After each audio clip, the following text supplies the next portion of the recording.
Retro Road Test, Talbot Tagora vs Volkswagen Santana, 1984 UK.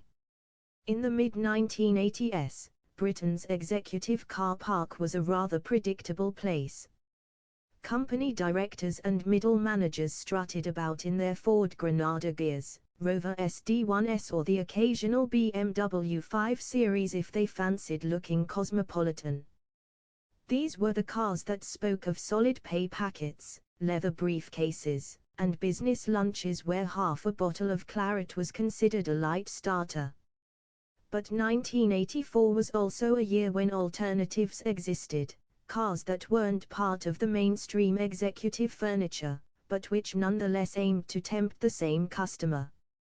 Two of the most intriguing examples were the Talbot Tagora, a French-built, Chrysler heritage curiosity, and the Volkswagen Santana, a Teutonic saloon with aspirations of Audi-like respectability. Both promised something a little different from the usual suspects. The question is, which of these executive outsiders made the better case in 1984 Britain? Let's find out. The background story. Before looking at the cars themselves, it's worth appreciating how each came to be. The Talbot Tagora was originally conceived under Chrysler Europe, intended to give the Americans a slice of the European executive pie. Trouble was, Chrysler Europe was a financial disaster zone, and by the time the Tagora reached production in 1980, Chrysler had washed its hands of the whole affair, flogging the remnants to Peugeot.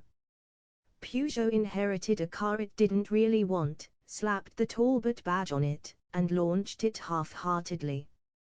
By 1984, the Tagora was already something of an orphan, too late, too odd, and too poorly supported. The Volkswagen Santana had a much cleaner lineage. Introduced in 1981, it was effectively the saloon version of the Passat, styled by Italdesign's Giorgetto Giugiaro. VW, keen to compete with the Ford Granada, Opel Rekord and Rover SD1, pitched the Santana as a grown-up, no-nonsense executive saloon. It was the most serious attempt yet by Volkswagen to move beyond the Beetle and Golf image and towards the respectable middle ground Audi occupied. So, one car was the product of corporate chaos and reluctant parentage, the other, a carefully considered move-up market by a German powerhouse. Already you sense where this might go. Styling and road presence. Let's start with the obvious, what do they look like? The Tagora is a big car, no doubt about it. At nearly 15 feet long, it towered over the likes of the Granada and Carlton. But size alone does not make for gravitas. The Tagora's styling was resolutely slab-sided, its lines so straight you could check your spirit level against them. The nose was simple and unadorned, the rear boxy and abrupt. There was no flourish, no Gallic elan, just an odd sense of enlarged horizon. It lacked the drama of the Rover SD1, the clean modernity of the Audi 100, and even the Ford Granada's more sculpted presence. At best, it looked substantial, at worst, it looked like a taxi prototype that escaped from the drawing board. The Santana, by contrast, had Giugiaro's hand at work. It wasn't flamboyant, it was, after all, German, but it was crisp, angular and handsome in a restrained way. The square headlights, tidy proportions and neatly pressed sides gave it a contemporary look, and if you parked it next to an Audi 100, you'd struggle not to see the family resemblance. It wasn't a car to turn heads at the pub, but it conveyed seriousness and modernity, which for the British executive of 1984 was half the battle. Verdict: the Santana looked the part. The Tagora looked like it was still waiting for a final draft. Interior and comfort. Once inside, the story diverges again. The Tagora's cabin was cavernous. Rear seat passengers could stretch out in luxury unheard of in the class, with more legroom than some limousines. This was a real selling point. No other executive saloon of similar price gave you such sheer acreage. The seats were wide and soft, trimmed in velour that seemed purpose-built for long autoroute slogs. The ride quality complemented it perfectly, pillowy, supple, capable of ironing out Britain's growing collection of potholes with Gallic insouciance. But comfort came at the cost of quality. The plastics looked and felt cheap, the dashboard design was bland, and the switchgear often felt like it might crumble in your fingers. A Granada gear gave you wood veneer and leather, a Rover gave you drama. The Tagora gave you plastic creaks and an interior ambience not unlike the waiting room at a provincial dentist. The Santana's interior was more compact, but it felt far more modern and better built. The dashboard was typically Volkswagen, square, logical and covered in plastics that, while hard, felt indestructible. Ergonomics were excellent. The Germans had thought about where things went and how they were used. The front seats were firm but supportive, the rear adequate if not luxurious.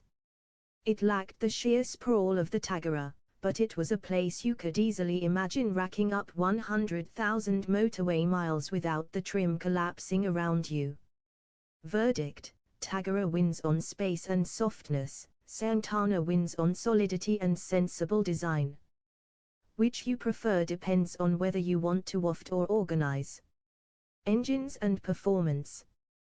This is where things get interesting. The Tagora range in Britain offered several engines, but the one everyone remembers is the SX, powered by the Peugeot Renault Volvo Duvrin 2.7-litre V6. This was good for 165 bhp, which in 1984 was a very healthy figure indeed. It meant the Tagora SX could do 0-60 miles per hour in about 9.4 seconds and hit 121 miles per hour flat out. That was quick enough to embarrass a Ford Granada 2.8i and keep up with some BMW 5 Series models. Lesser Tagoras made do with a 2.2-litre four-cylinder with 115 bhp, which was brisk rather than exciting, while the 2.3 diesel was for continental taxi operators with infinite patience. The Santana's UK engine lineup topped out with the 2.0 Geely, producing 115 bhp. Respectable, but nowhere near the Tagora V6. Performance was adequate, 0-60 in around 11 seconds, top speed about 112 miles per hour, but hardly thrilling. VW also offered smaller engines down to 1.6 litres, which meant some Santanas were about as sprightly as a milk float with a hangover. But here's the rub: the VW engines were efficient, smooth and durable, while the Tagora's V6, thirsty and not the most refined, could quickly ruin your petrol budget. In the mid-1980s, when unleaded was climbing and company car taxation was tightening, running costs mattered. Verdict: for performance, the Tagora V6 wipes the floor with the Santana. For day-to-day reality, the VW's economy and dependability win out. Ride and handling. Out on the road, the Tagora was very much a French car. The suspension was tuned for comfort, not cornering, and on a motorway it was imperious, smooth, quiet, and wonderfully relaxed. But ask it to hustle down a twisty B-road and it turned into a blancmange on wheels. Body roll was prodigious, steering vague, and grip adequate at best. It was never unsafe, but nor did it encourage spirited driving. It was happiest eating up miles in a straight line. The Santana, conversely, was sharper. Its ride was firmer, but not uncomfortable, and its handling was predictable and secure. The steering was lighter than you'd expect, but precise, and the whole car felt tighter, more disciplined. You didn't get BMW levels of driver involvement, but compared with the Tagora's wallowing gait, the VW felt positively sprightly. Verdict: Santana wins here. The Tagora was a motorway cruiser. The Santana could cope with Britain's twisty lanes and roundabouts without making you feel seasick.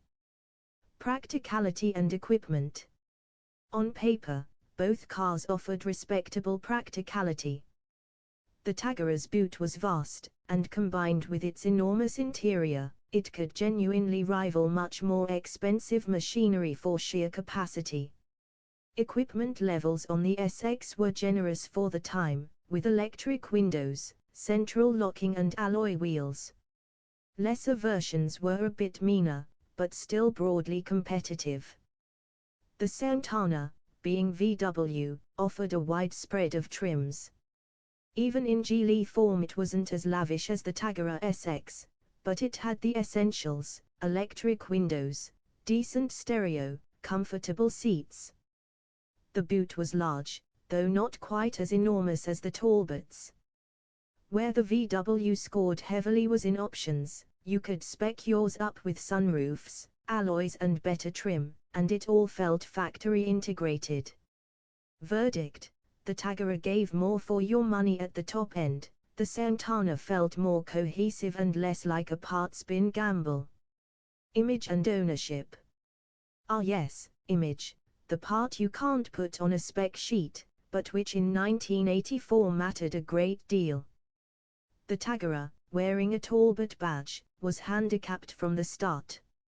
Talbot in Britain was associated with the Horizon, the Samba, and fading echoes of Chrysler's troubled 1970s. Executives wanted cars that projected success, and a Talbot simply didn't. Worse, by 1984, it was clear Peugeot was quietly killing off the brand. Buying a Tagora meant buying into obsolescence. Depreciation was catastrophic. If you wanted to signal to your colleagues that you'd been passed over for promotion, the Tagora was the car to do it in. The Santana, while never a huge seller, at least carried the weight of the Volkswagen badge. VW was seen as solid, reliable, sensible, perhaps a little dull, but never risible. A Santana said you were thoughtful, practical, and had chosen something different without going mad. It didn't have the glamour of a BMW, but nor did it carry the whiff of impending redundancy. Verdict: Santana wins. The Tagora was brave but doomed. The VW was safe, if a little anonymous. Rivals and market context. To properly judge these two, we should place them in context. In 1984 Britain, the Ford Granada was the default executive choice: big, reliable, plentiful and with a dealer network the size of the British Library. The Rover SD1 offered drama and style, if not reliability, while the Opel Senator and Carlton provided German solidity at good value.